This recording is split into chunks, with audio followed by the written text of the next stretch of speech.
Աստված Նեեմիային ուղարկեց թշնամու ավերած Երուսաղեմ քաղաքը։ Նեեմիան վստահությամբ ասում էր.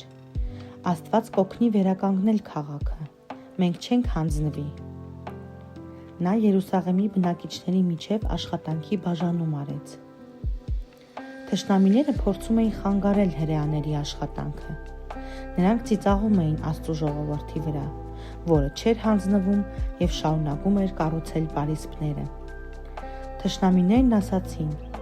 մենք կպատերազմենք ձեր դեմ, եթե չդադարեք աշխատանքը։ Նեեմիան կոչ արեց իր ժողովրդին.